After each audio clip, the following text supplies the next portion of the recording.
Buenos días. Les damos la bienvenida una vez más a uno de los seminarios que Cámara de Comercio de Oviedo está organizando para informar a todas las empresas y autónomos de Asturias en distintos ámbitos. En el día de hoy vamos a contar con Eduardo Díaz, que nos va a acompañar para presentarnos un seminario destinado a cómo minimizar nuestros costes y riesgos en aquellas operaciones internacionales que hacemos con documentos electrónicos, ¿vale? Bueno, mi nombre es Mónica Otera, que formo parte del comité de la Cámara de Oviedo, y Eduardo es una persona que es economista, que cuenta con una experiencia de más de 15 años en todo el tema de consultorías, asistencias técnicas y formación para instituciones y empresas relacionadas con la internacionalización. Además, es un MBA con Administración y Dirección de Empresas y cuenta, afortunadamente para nosotros, que hoy podemos contar con él, con un conocimiento y participación activa en todas estas áreas que le permite tener una visión estratégica global de la internalización y de las cuestiones más operativas como las logísticas o aduaneras. Entonces, si les parece, vamos a pasar a que nos cuente él y nos ilustre, además creo que con casos un poco reales para que sea más fácil y comprensible para todos, con la presentación que nos tiene preparadas para hoy. Cuando quieras, Eduardo. Muy bien, muchas gracias, Mónica. En primer lugar, gracias por la presentación. Gracias a la Cámara también por la oportunidad de darnos esta posibilidad en estos tiempos de estar conectados por esta vía, de tener estos seminarios y de aprovechar este momento pues con un poco el planteamiento que tengo, que es de proponer algunas alternativas de minimización de costes utilizando efectivamente documentos electrónicos. Sin más, voy a compartir la pantalla para utilizar una presentación. Por favor, ¿me podrías confirmar si se ve la pantalla? ¿Es Sí, correcto? se ve perfectamente, Eduardo. Perfecto. Pues cuando desde la Cámara se pusieron en contacto conmigo para hacer este webinar, uno de los planteamientos que se me trasladó es que tenía que ser breve, de en torno a unas media hora o similar, concreto y sobre temas específicos de comercio internacional. Ahí una de las alternativas que planteé fue la cuestión de minimizar los costes y los riesgos en operaciones internacionales aprovechándose de documentos electrónicos, por entender que este momento en el cual pues, la situación nos prohíbe hacer, digamos, una labor de venta directa con viajes, asistencia a ferias o similares, podía ser un buen momento para, digamos, hacer los deberes internos, mejorar la estructura de gestión documental que las empresas tienen y aprovechar esta situación pues, para estar en mejor posición cuando se pueda retomar la labor más usual y poder acometer mejor los mercados internacionales. Es una presentación muy corta, con la idea de que también en esa idea de fomentar los documentos electrónicos, a lo largo de la presentación va a haber varios links que yo no voy a utilizar, pero que, dado que la presentación, después de hablar con los responsables de la Cámara, va a quedar a disposición de la Cámara, cualquiera que esté interesado va a poder solicitársela y la va a tener, que pueda en un momento posterior pues, acceder a esos links, buscar la información y complementar la sesión de hoy, que como digo es más bien corta y con una idea de globalidad. ¿Cuáles son los contenidos? He marcado 4 etapas. El primero es los documentos en el comercio internacional. Para aquellos que están familiarizados con el comercio internacional son muy conocedores de la importancia que tienen los documentos. Para otras personas que quizá el comercio internacional no lo tocan tan directamente, explicar un poco por qué son importantes los documentos.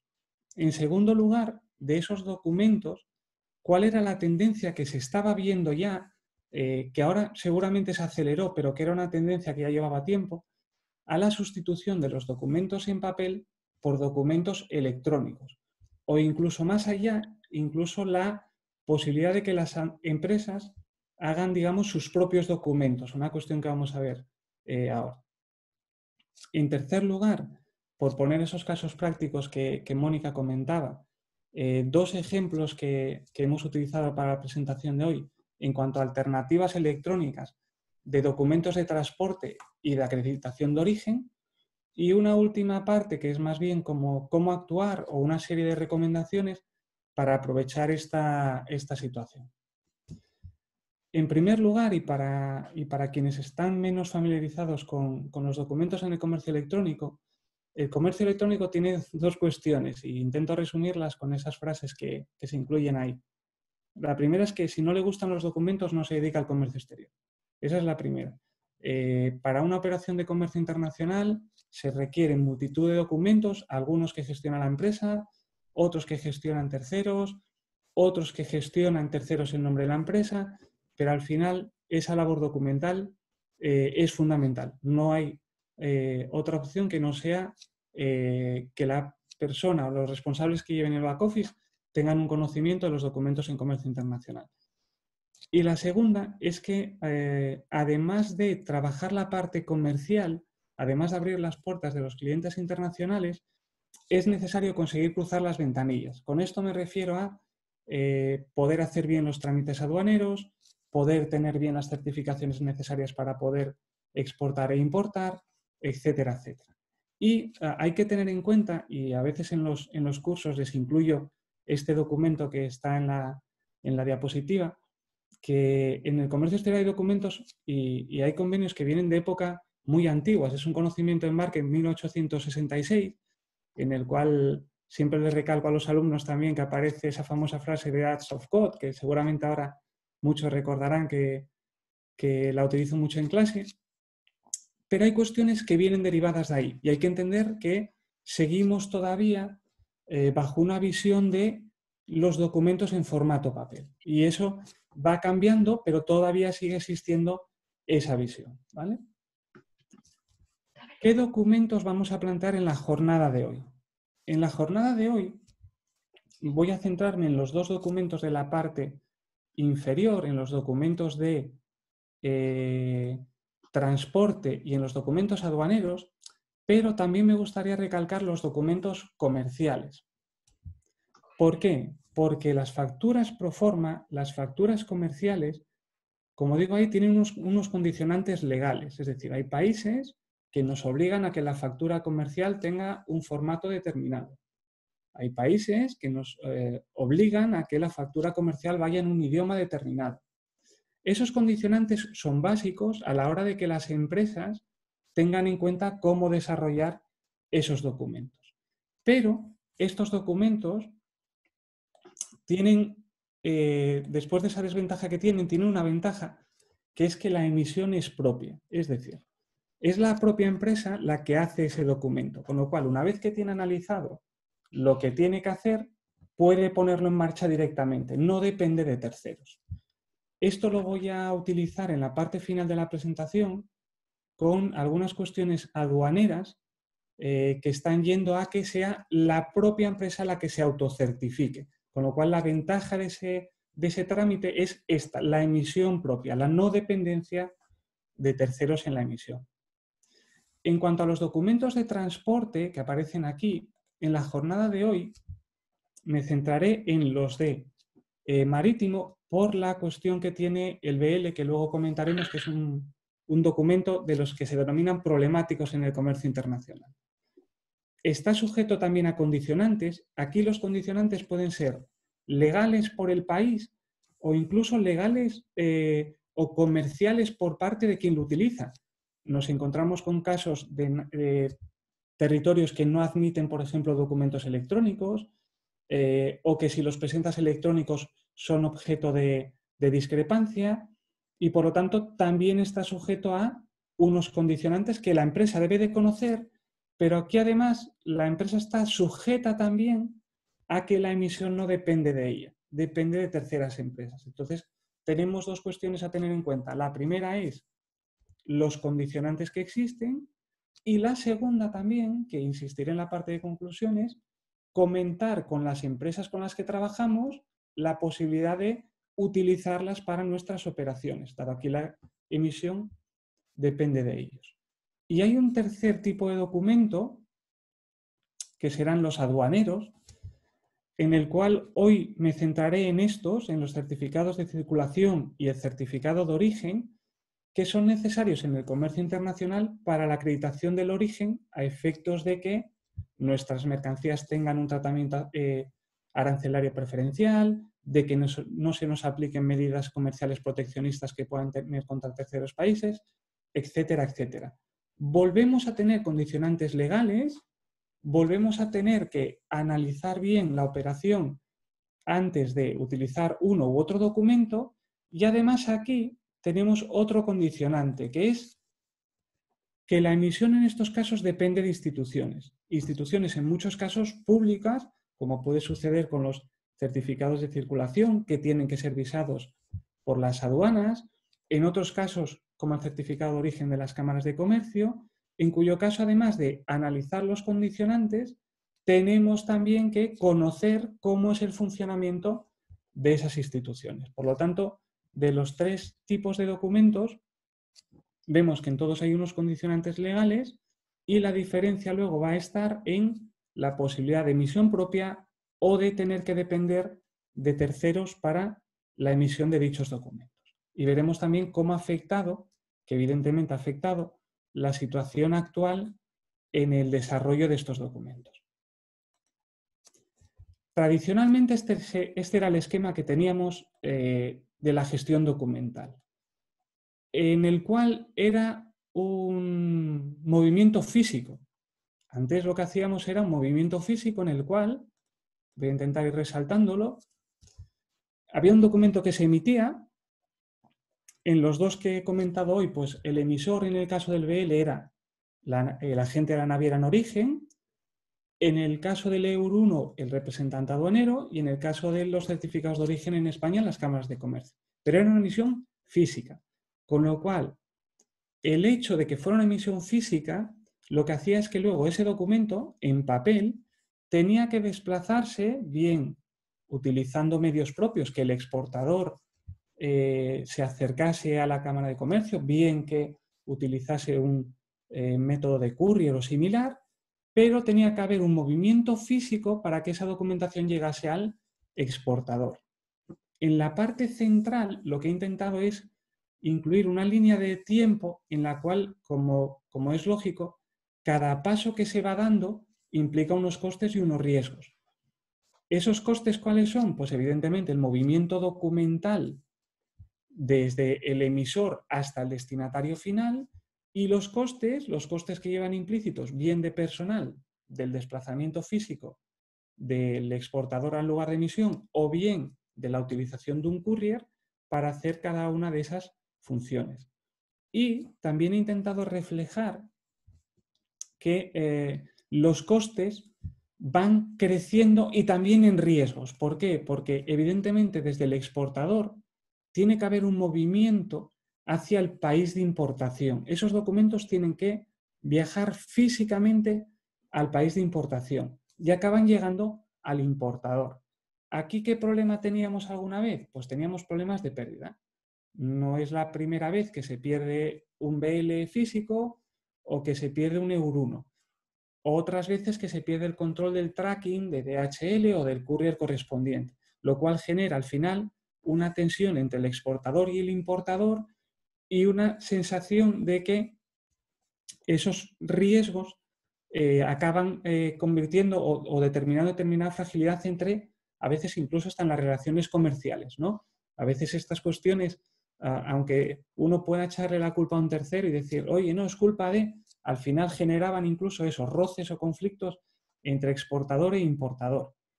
Cuando llegaban al importador, suponiendo que todo haya ido bien, el importador en algunos casos se quedaba con algunos documentos, puede ser, por ejemplo, el certificado de origen de la Cámara de Comercio que había salido desde origen, porque lo necesite para una operación posterior, porque posteriormente quiera justificar el origen, pero luego a su vez, en otros casos, tenía a su vez que dentro del país de destino hacer un movimiento también hacia, digamos, el destinatario final de esos documentos, que volvía a ser, pues en el caso del BL, el agente de la naviera en destino, que necesita ese documento para la entrega de la mercancía, y en los casos del EUR1 o el certificado de origen, el representante aduanero que lo necesita para hacer los trámites de importación. Esto, como digo, lo que acababa era teniendo un incremento de costes, un incremento de riesgos y unas situaciones que derivaban a veces, que yo creo que también es importante decirlo, aunque a veces pueda parecer que es menos importante, en un conflicto entre comprador y vendedor, ¿vale? O al menos en roces comerciales que desde luego no son nada interesantes. Y este era, digamos, como se hacía tradicionalmente, papeles en formato físico. Es cierto, y aquí también voy a puntualizar, que en algunos casos dicen, hombre, hay documentos y documentos. Efectivamente, que se pierda una factura es importante, pero no tanto como el BL, por ejemplo, por una cuestión que vamos a ver a posteriori. Con lo cual aquí, además de los costes y riesgos, tendríamos que tener en cuenta la importancia de cada documento, que es una cuestión en la que entraremos ahora en las siguientes diapositivas.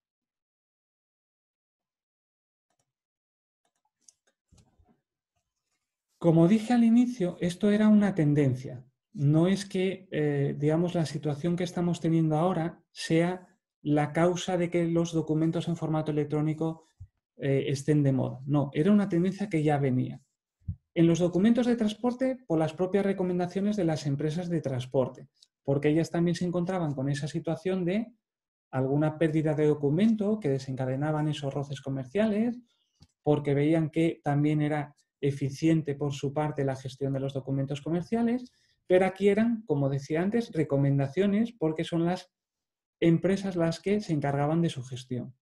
En los documentos aduaneros, al ser las aduanas las que se encargan de ello, ya sí que podemos hablar de una normativa, ya sí que podemos decir que los procedimientos aduaneros se veía una digitalización cuando se empezó a hablar de la aduana sin papeles, la posibilidad que hoy tenemos cualquier empresa de acceder a los DUAs de importación directamente accediendo con el certificado digital de la empresa, sin necesidad de pedirlo físicamente o que nos enviasen por correo electrónico como se hacía anteriormente, las propuestas de ventanilla única aduanera que pretenden que todos, digamos, los entes que intervienen en una aduana, tanto aduaneros como paraduaneros, trabajen conjuntamente, recomendaciones de los organismos competentes que ya fomentaban el hecho de la sustitución del papel, que vamos a ver hoy un ejemplo concreto de esto, y los acuerdos comerciales. Al final aquí lo importante es tener en cuenta los acuerdos comerciales que firma, en nuestro caso, la Unión Europea, si lo que estamos haciendo es exportando o exportando desde aquí, y los terceros países.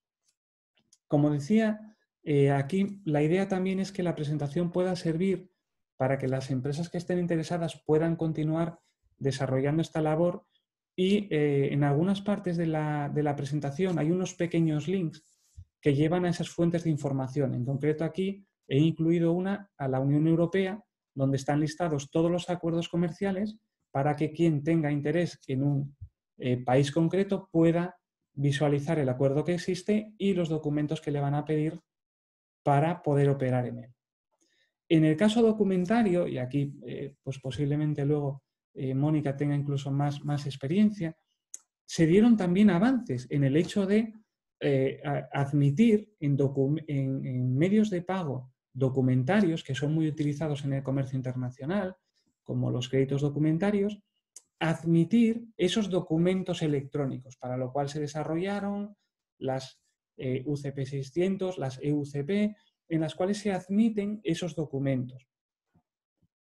Y en último lugar estaría todo lo que tiene que ver con las cadenas de valor, blockchain y similar, que aún sería un paso más en toda esta tendencia, que sería incluso ya la vinculación a una plataforma en la cual los documentos estuviesen a disposición de todos los intervinientes, etcétera, etcétera, ¿vale? Pero hoy me centraré en esas recomendaciones de organismos y en los acuerdos comerciales, incluso uno que todavía no está firmado, pero para ver un poco cómo nos podemos ir anticipando a estas tendencias.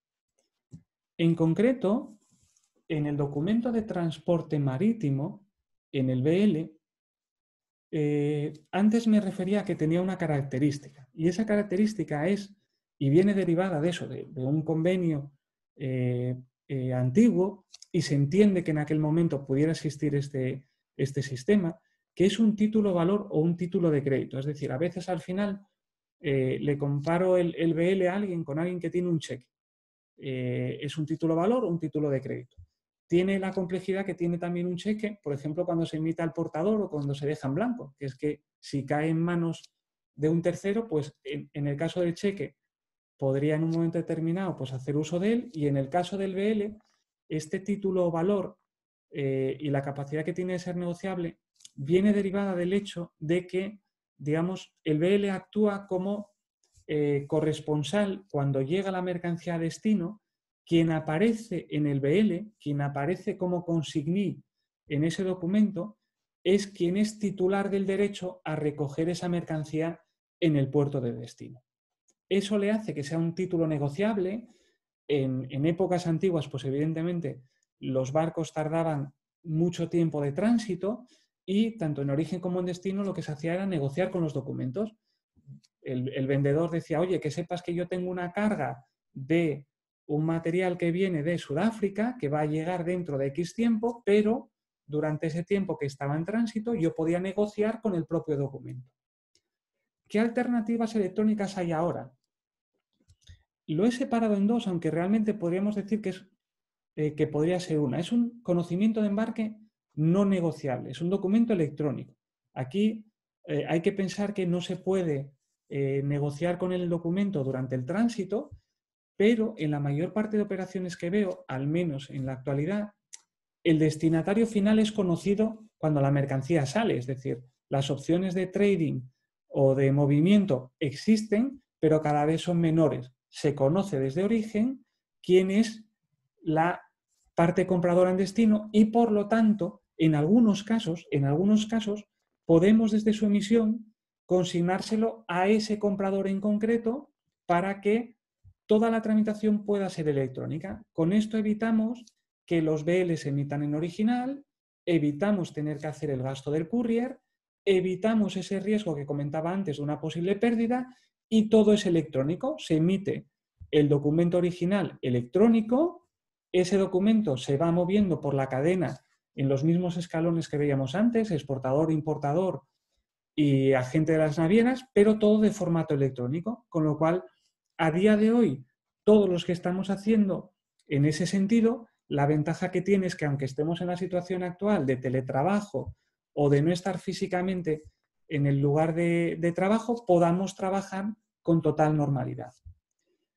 Y no es tanto una variante, pero sí una alternativa que me encontré, es el BL Telex Release, que yo siempre consideré también como un Seaway Bill, pero que en la última operación que realicé con China coincidió que era el Año Nuevo chino. Siempre lo habíamos hecho con Seaway Bill o con un conocimiento no negociable, pero bueno, entre que fue el Año Nuevo que surgió toda esta situación en origen, emitieron el BL como original. La emisión fue como original. Cuando el barco estaba de tránsito para aquí, nos dimos cuenta de la situación y automáticamente les dijimos, oye, todavía estamos a tiempo.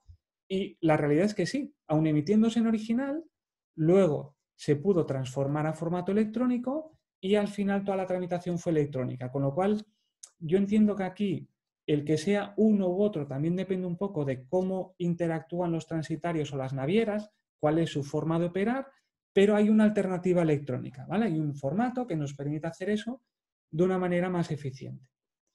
¿Cuál se utiliza y cuál no?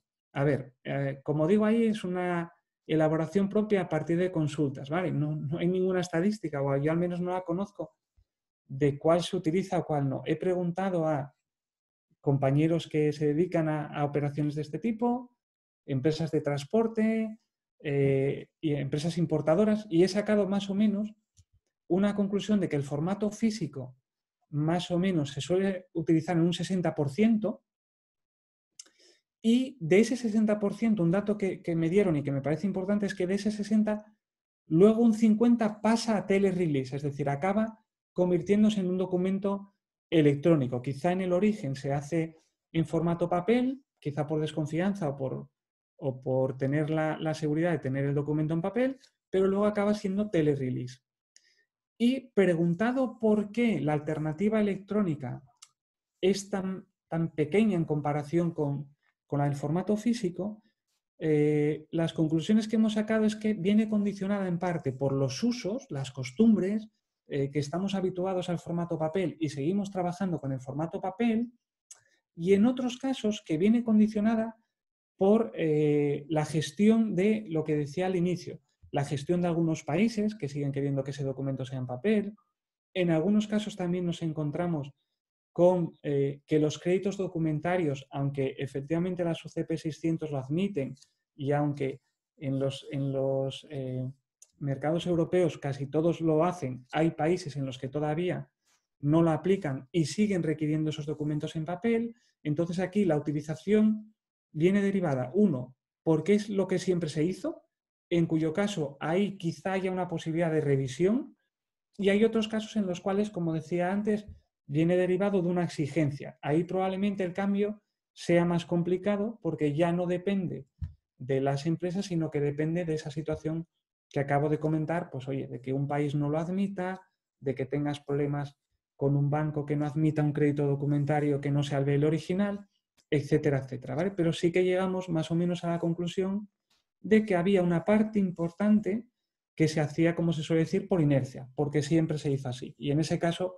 yo creo que puede ser interesante que las empresas valoren una alternativa de este tipo más electrónico y que evite esos problemas, sobre todo de el riesgo o pérdida, que aquí en este documento es clave. Cuando hay una pérdida del documento es una gestión compleja y por lo tanto es clave el hecho del riesgo en este documento. En el caso de los documentos de origen, físicamente la emisión era a través de los EUR-1 para aquellos casos en los cuales hay un acuerdo de libre comercio entre la Unión Europea y el tercer país, EUR-1, EUR-MED o ATR, pero en fin, en último caso, certificados de circulación que emitía el representante aduanero o la propia empresa en el caso de que sean operadores económicos autorizados o que tengan capacidad para su gestión. Pero tenía que ser sellado por la aduana de salida. Es decir, había trámites que no eran físicos, pero había otros que seguían siendo físicos. Y en el caso de los certificados de origen, en el caso de España, emitidos por las cámaras de comercio, sucedía algo parecido. El documento final tenía que ser físico, bien por requerimiento del país de destino, bien porque el sistema era para lo que estaba habituado. ¿Qué pasa? Que aquí las alternativas electrónicas van a cambiar. Van a cambiar en cuanto a qué? En cuanto a que ya vienen por una normativa. Es decir, aquí nos basamos en el caso de los acuerdos de libre comercio, que sería la primera de las filas. En este caso, lo que tenemos que tener en cuenta es que, como decía antes, esto viene derivado de acuerdos comerciales, con lo cual son los acuerdos comerciales los que nos indican qué alternativas tenemos disponibles para poder utilizar. En el caso del certificado de origen, que hablando el otro día con los responsables de la Cámara, incluimos también para ver cómo se había, digamos, adaptado a la situación actual.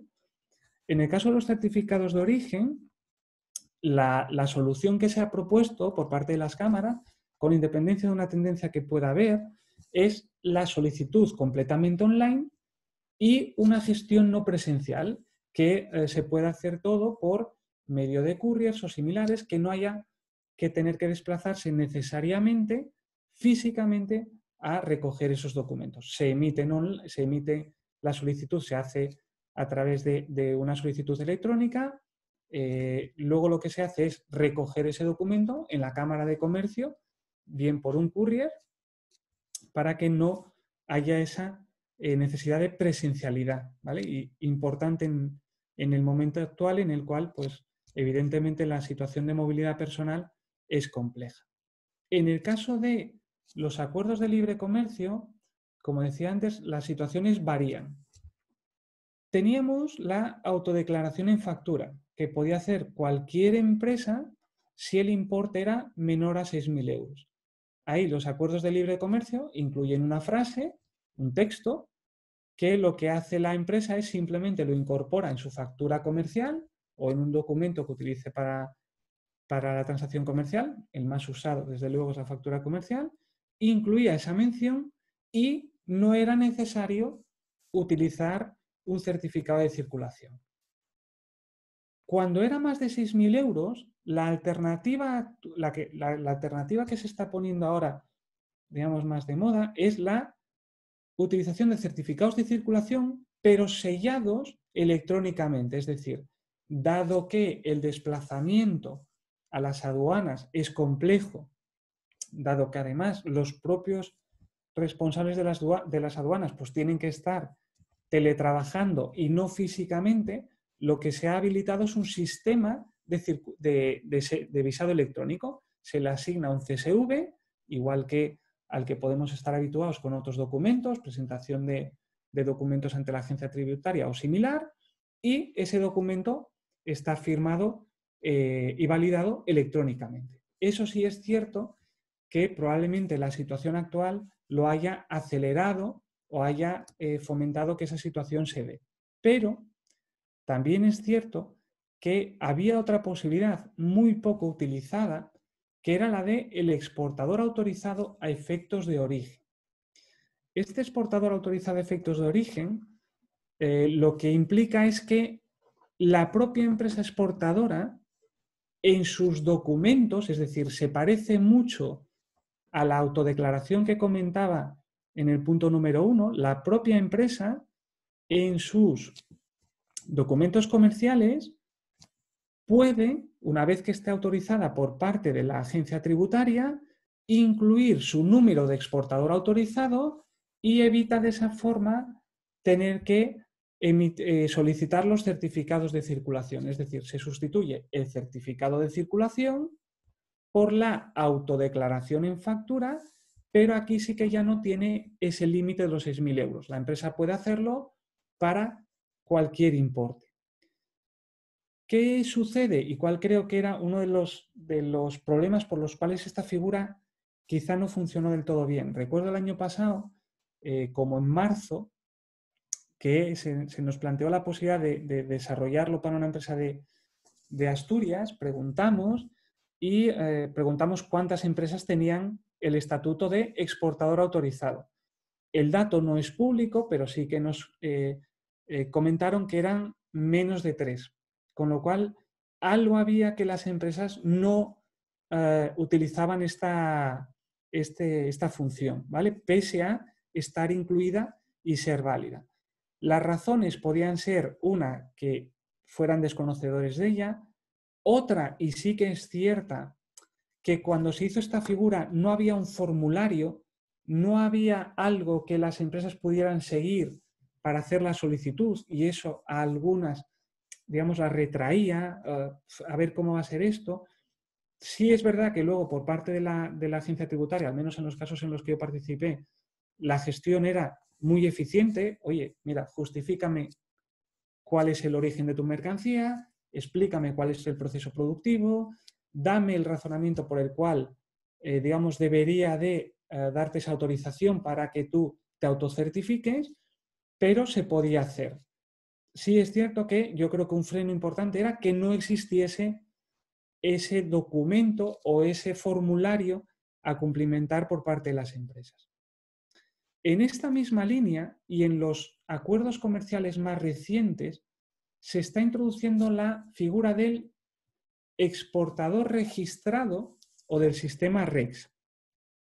El funcionamiento es más o menos similar, es decir, parte de la premisa de que la empresa se autocertifique o se autodeclare una vez que has realizado la solicitud a la agencia tributaria, han validado tu proceso, son conocedores de cómo gestionas el origen de las mercancías y demás, te dan un número de registro, que vamos a ver a continuación dónde las empresas lo pueden ver, y es el modelo que se está aplicando en los últimos acuerdos comerciales.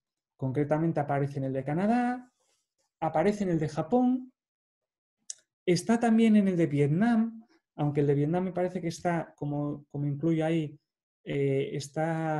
aún no está en vigor, está regulado pero no está en vigor.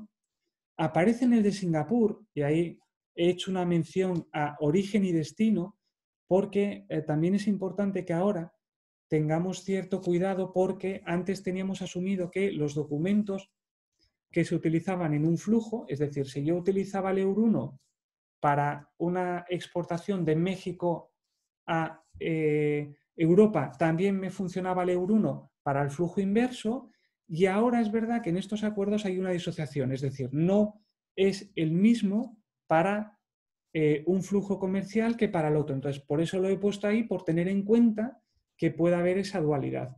Y he incluido también el caso de México, aunque muchos ahora podemos decir, no, en México hay el Euro-1, correcto, pero lo he incluido por una cuestión que voy a comentar ahora, que es el nuevo acuerdo de libre comercio que está firmando la Unión Europea y que ya se ha propuesto para negociación.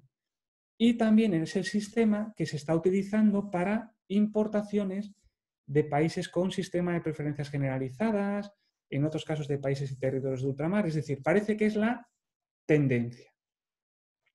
Y he puesto en un último lugar, aunque hoy no me centraré en él, pero también es una alternativa, que es incluso un escalón más, ya no solo a efectos de origen, sino a efectos de gestión aduanera completa, que es que las empresas pues, puedan optar a la figura de operador económico autorizado o OEA, ¿vale? Que también es una alternativa que también facilita, evidentemente, las labores, ya no solo a efectos de origen aquí, sino a efectos de gestión aduanera a nivel global. Este es un poco, aunque no voy a entrar en él, pero con esa idea que planteaba al inicio de que la presentación pueda posteriormente ser de utilidad para las empresas, este es un poco el planteamiento al que yo creo que se tiende, que es registros en los cuales cualquier empresa, evidentemente también la propia gestora, las aduanas o los organismos tributarios, pero cualquier empresa pueda acceder a una plataforma y ver el número REX o el número de operador económico autorizado de la empresa con la que quiera hacer una operación. Para quienes estén más familiarizados a lo mejor con las operaciones intracomunitarias, sería algo parecido al sistema BIES, en el cual, pues cuando tengo que hacer una declaración o una operación intracomunitaria, puedo validar el número BIES de mi contraparte. Pues aquí sería un poco ese planteamiento, la posibilidad de asignación de un número y la posibilidad de comprobación desde cualquier otro operador de la existencia de ese número. Es un poco la tendencia a la que parece que se está yendo. Los dos ejemplos que quería plantear para verlo es, en primer lugar, una situación de corto plazo, pero que yo creo que da una idea de la tendencia que están o que quieren hacer notar, es esta. El día 30 de marzo, ya con la situación conocida por todos, se lanzó por parte de las aduanas europeas una serie de medidas transitorias para la situación excepcional que se está viviendo, que aquí lo que he incluido es la traducción al español de esa normativa.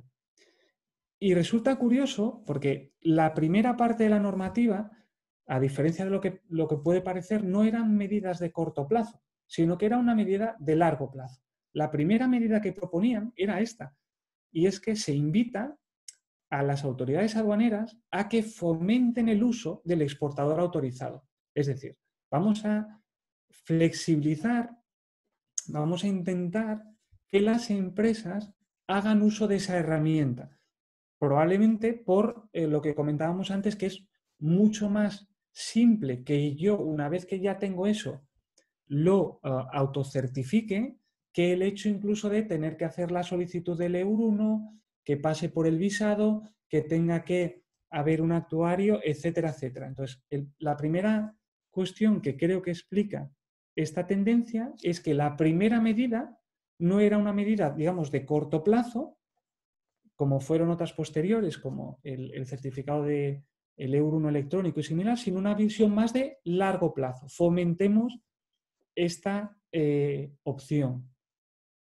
Y me consta, por algunas cosas que estoy viendo de operaciones con otros países, que en los otros países, dado que esta situación lo que nos hizo fue ponernos a todos más o menos en la misma tesitura, en mayor o menor medida, de la complejidad del movimiento físico, también se está fomentando esta figura. Países como México u otros están fomentando esta figura de el exportador autorizado.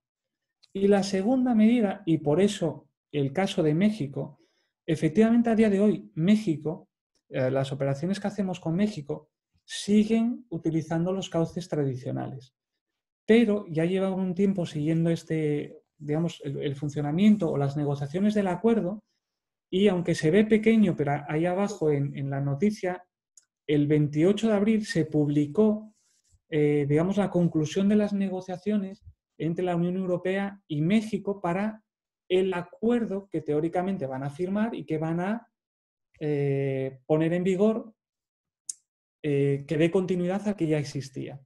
Y en el artículo 17, ojos, es lo que está ahora mismo planteado y no está ratificado, con lo cual podría cambiar, pero en principio, si ha concluido la negociación, parece que va a ser así. En el caso de México, que es la opción A, es un poco más dudoso, pero en el caso de la Unión Europea ya está claro. En la Unión Europea, el exportador va a tener que tener un sistema REX. Es decir, aquí ya lo dicen clarísimo, se van a la vertiente que ya habían utilizado con Canadá o con Japón. Evitamos los EUR 1, sustituimos los EUR 1 por el registro de exportador autorizado. Con lo cual, aquí yo creo que hay una cuestión importante también, como comentaré ahora en las conclusiones, de estar muy pendiente de los cambios normativos que vayan surgiendo por lo que eso pueda suponer de cambio en los sistemas que teníamos tradicionales. Y por lo tanto, como conclusión final, para respetar, digamos, este tiempo que me había comprometido, es que las empresas tienen que tener en cuenta que era una tendencia. Probablemente ahora esta situación la acentuó, hayamos visto que la movilidad en sí misma, que todos teníamos más o menos clara, se complica y se puede complicar, y por lo tanto la tendencia se acentuó. Se fomentó el uso de documentación electrónica. Por lo tanto, aquí creo que hay una oportunidad para las empresas de aprovechar este momento en el cual, como decía, la labor, digamos, más directa puede ser más compleja para, digamos, hacer los deberes, ver qué procedimientos documentales tienen a día de hoy y estudiar, como propongo ahí, con el resto de intervinientes en la operación, pues aprovechar el momento para hablar con sus compradores, para hablar con las empresas con las que hacen la logística, con sus representantes aduaneros y valorar opciones de optimizar esa gestión documental.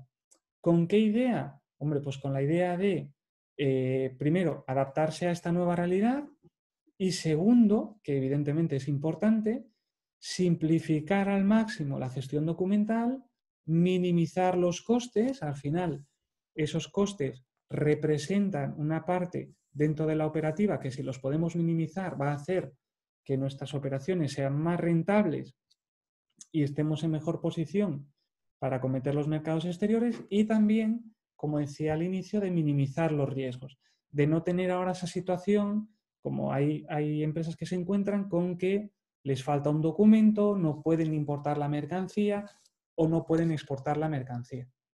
Y en último lugar, esa cuestión que comentaba de mantenerse actualizado. Es cierto que una de las cuestiones que estamos viendo es que esto está cambiando y rápido, y por lo tanto ahora es más que nunca básico que las empresas estén pendientes, pues por ejemplo de eso, de esta situación que me parece que puede ser importante, el cambio de un acuerdo de libre comercio o la negociación de un acuerdo que ya existía, para, como digo ahí, y es la idea que me gustaría transmitir como final, ahora mismo tenemos una oportunidad de aprovechar este momento para analizar estas cuestiones y en la medida de lo posible tratar de mejorarlas y quizá mañana se convierta en una necesidad. Es decir, quizá mañana pues haya un cambio normativo como el que estamos viendo, tengamos que pasar a ello y, como se suele decir, mejor que lo aprovechemos cuando es una oportunidad y no cuando es una necesidad. Y con esto creo que he cumplido más o menos el horario que me había previsto. Simplemente dar las gracias y quedar a vuestra disposición para cualquier pregunta que tengáis que pueda responder o, en su caso, incluso, si queréis, podemos realizar una pequeña opción de encuesta virtual que tenía para ver qué uso se le da a los documentos electrónicos, ¿vale? Quedo a vuestra disposición para ello, Mónica. Bueno, pues muchas gracias, Eduardo, por tu exposición, que ha sido muy enriquecedora. Yo me he quedado con muchas cosas que has comentado. Me ha gustado mucho cómo has empezado, que es que si no te gustan los documentos, que no pienses en el negocio internacional, que está muy bien, porque la verdad es que yo creo que hay muchas empresas que eso de alguna manera les puede suponer un reparo, pero que a pesar de todo no es tan complicado. Es decir, es verdad que es, vamos a decir, muy puntilloso, es decir, hay que seguir unos pasos que has venido explicando ahí detalladamente. Yo creo que también hay que transmitir que eso no debería de suponer para nadie un impedimento, ¿no?, para lanzarse al comercio internacional, porque hay personas como tú que están para ayudarles y asesorarles en cómo hacerlo, esos primeros pasos. En la propia Cámara de Comercio también les asesoran y, bueno, incluso pues tenemos organismos a nivel del Principado, concretamente como Asturias, que también les acompañarían, ¿no? Me quedo también con otra parte muy importante que has comentado, que es el tema de la actualización. Evidentemente, yo creo que con este problema que hemos tenido de la pandemia, pues todas estas cosas yo creo que van a evolucionar mucho más rápido de lo que probablemente estaban evolucionando, porque de alguna manera pues la necesidad va a estar ahí y entiendo que las organizaciones pues van a intentar en la medida de lo posible facilitar todas estas cosas. Evidentemente esos envíos de documentación física ya no tendrían que existir a estas alturas, ¿no? Porque los riesgos que tú comentabas de pérdida, pues hoy por hoy son cosas que no deberían de ocurrir, pero el hecho es que siguen ocurriendo porque inevitablemente las mensajerías hay cosas que se pierden, luego son documentos que para volver a generar pues no es tan sencillo. Como tú decías, lo vemos en las operaciones que de alguna manera los bancos estamos participando, pues a veces el extravío de un papel genera ese conflicto entre comprador y vendedor, que se empieza a surgir la duda, ¿no?, de si realmente lo había y simplemente es que se ha extraviado un papel, ¿no? Y es bastante complicado luego a veces limar esa sensación que queda entre unos y otros, con lo cual hay que aprovechar toda la parte electrónica y en esas partes en las que tú comentabas en la última página, de contactar con los intervinientes, porque a la medida de lo posible, si entre ellos de alguna manera detectan formas de electrónicamente confirmar que los documentos que se envían son correctos, pues es la mejor forma de agilizarlo, ¿no? Porque al final, pues cuántas veces nos encontramos con mercancías en los puertos que no se pueden descargar porque falta un papel, ¿no? Entonces, bueno, es complicado. Si quieres continuar un poquito con la encuesta, aprovechando que nos quedan unos minutillos, Por con eso, la encuesta que tenías ahí en la pantalla. exacto, simplemente era por aprovechar, bueno, las tecnologías que tenemos, por ver el grado de uso. Es simplemente una encuesta, bueno, por el hecho de ver el grado de uso que tienen en las empresas estas alternativas, ¿vale? Para aquel que quiera hacerlo, es simplemente pues aprovechando el código QR si no están haciendo el webinar desde el móvil o aplicando en esa página web con ese código, pero simplemente era por ver el grado de uso, dado que parece que está extendido, pero no se sabe a veces hasta qué nivel o cuál puede ser, pues simplemente por aprovechar este momento, pues, oye, si alguien lo quería hacer, por ver también qué grado de uso estaban teniendo y ver el resultado en tiempo real, ¿vale? Pero simplemente con esa idea de aprovechar este momento, si no había preguntas, para hacer eso. Pero estoy completamente de acuerdo contigo. De hecho, creo que es más la percepción que la realidad. Es decir, muchas empresas creen que es complicado y efectivamente no lo es. Es cierto que hay muchos, pero que haya muchos no implica que sea más complicado que otras funciones que se hacen. Pero sí que es verdad que una cuestión que comentabas, y yo creo que es básica, es la coordinación entre todos los intervinientes. Es decir, aquí no hay partes independientes en una operación, hay partes que todos tienen que estar coordinados. Es básico si hay un medio de pago documentario que se esté coordinado con el banco, es básico que cuando hay que pasar una aduana se esté en contacto con el representante aduanero.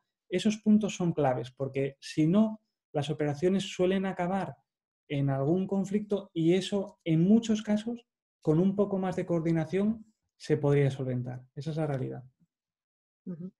Así es. Mira, yo quería aprovechar para preguntarte, porque siempre se utilizan palabras que yo creo que la gente desconoce y a mí me gusta mucho todo este tema de las nuevas tecnologías. Comentabas un tema que se habla de blockchain. No sé si puedes contarnos un poquitín brevemente. Yo sé en qué consiste el blockchain, pero sí que me gustaría un poco que les explicaras un poco a las personas, porque como es algo que yo creo que en muy breve plazo vamos a tener, no solo en este tema, sino en muchos de ellos, bueno, pues para aprovechar un poquito, que entiendan mínimamente qué suponen este tipo de tecnologías y qué las ventajas, que yo creo que en este caso van a ser innumerables, ¿no? A ver, simplemente por ver, mira, vemos que en el REX ya hay empresas que están, que no utilizan un 40 y que en certificados de circulación pues también parece que la cosa va un poco por ahí, ¿no? Por el hecho de no utilización de algunos documentos electrónicos, ¿vale? En cuanto a lo que me decías del...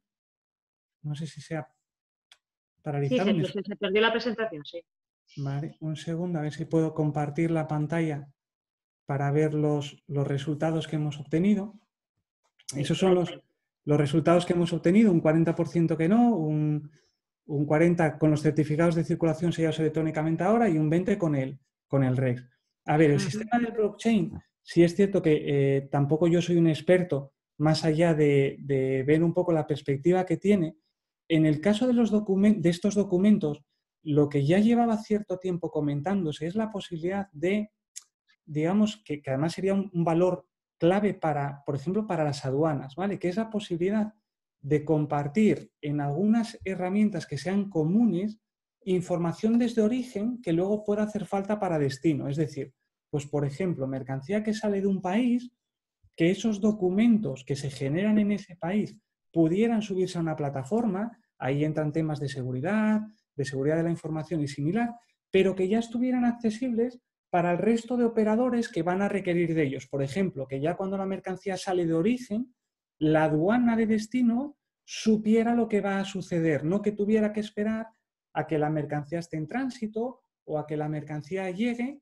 Y un poco la idea es tener repositorios de documentos en los cuales, yo creo que sobre todo a efectos aduaneros, la ventaja es adelantarse a las situaciones, es decir, que todo el mundo tenga repositorios de documentos, que sepan que son documentos que están validados en cada uno de los casos por el organismo correspondiente, y eso, por ejemplo, en una situación como la actual, lo que facilita es mucho la labor, facilita muchísimo la labor, la necesidad de tener, perdón, la imposibilidad de poder tener un documento hasta que te llegue versus la posibilidad de que una vez que se genere eso se suba a alguna plataforma y sea accesible para todos los intervinientes, eso redunda, uno, en la seguridad, es decir, sabes que está validado por, en este caso, por ejemplo, por ponerlo con un ejemplo, sabes que está validado por la aduana de origen y a su vez tienes la información a día de hoy.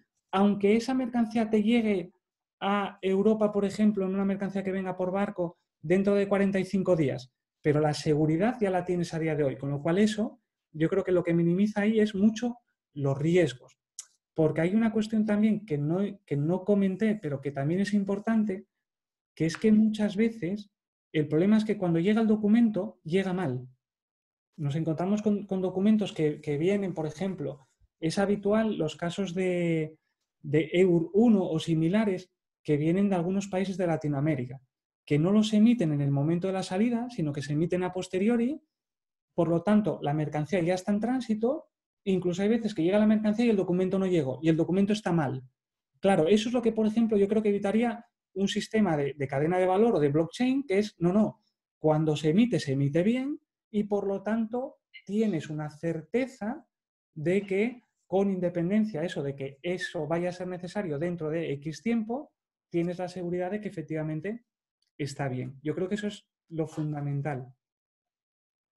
Así es como comentas, porque además este tipo de plataformas lo que pretenden de alguna manera es dar esa seguridad, evidentemente, y sobre todo saber que son documentos que están disponibles para todos los intervinientes y que no se van a poder modificar. Es decir, nadie va a poder estar quitando y poniendo o falsificando cosas, porque al final de alguna manera el sistema lo que pretende es garantizar precisamente ese tipo de situaciones y que los documentos no se van a poder sustituir o falsificar, ¿no? Porque es de alguna manera la preocupación que ocurre en estas transacciones. Y justamente, yo es que hice un curso hace un tiempo y hace bastante tiempo, y justamente se hablaba que era importante en temas de tránsito internacional, porque es precisamente donde hay más dificultades y muchas veces a lo que lleva eso es a demoras o cosas por ese estilo, que hacen que de alguna manera ese movimiento de mercancías se ralentice. Y lo que queremos justamente es que tarde, lo que tarda en llegar el barco o lo que tarda en llegar en el avión, pero que de alguna manera no suponga ningún tipo más de retraso la propia documentación en sí misma, ¿no? Exacto. Y la seguridad, lo que tú comentas, yo creo que es básico, ¿eh? La certeza que te da que efectivamente sea un documento original, que esté